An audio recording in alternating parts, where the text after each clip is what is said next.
Okay, let's move on to some other options now. Let's fit this to the screen.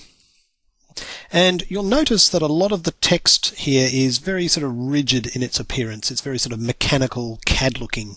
And what I'd like to do is make it look a little bit more homely, a little bit softer.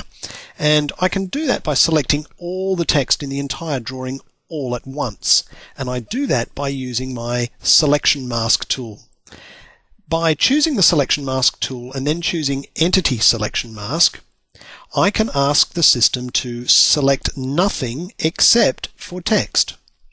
And by selecting OK, and then either dragging a box all the way around the entire drawing, or by dragging a window from right to left outside of the drawing area, the system has now picked up all of that red text. It's highlighted, which means it's turned grey, and I can now choose to go to my text option here and pick a different font.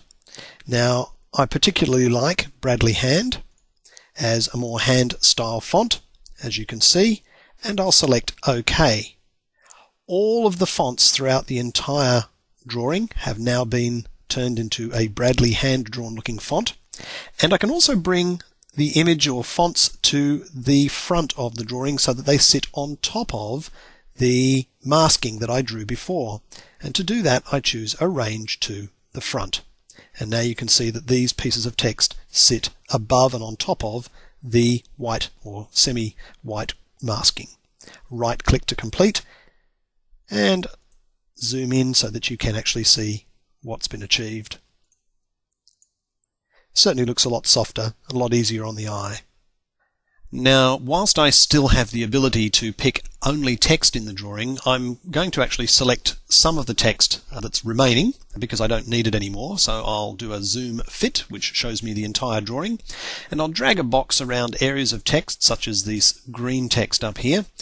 I know I don't need that information. I'm going to hold my Control key down and select this piece of text. I may well drag a window around another set of text that I know I just don't need and will never need in this drawing. So I'll just grab a few more pieces just to give you an idea of what's going on with that lot. And I know I don't need any of this text outside of the actual boundary of the building either. So I'm going to select all of that and press Delete on my keyboard to remove it. There is still remaining text, as you can see, and I'd like to still pick all of it. So I'm actually going to drag a little window from the right to the left, and whilst I'm still the ability to pick only text, it will grab only the text in the drawing, and now you can see that's all turned grey. I'm going to move that text onto a layer of its own by selecting the Layer tool. Drag that up so you can see it. I'm going to place that on a free or available layer, layer 18, and I'm going to call it Existing Text.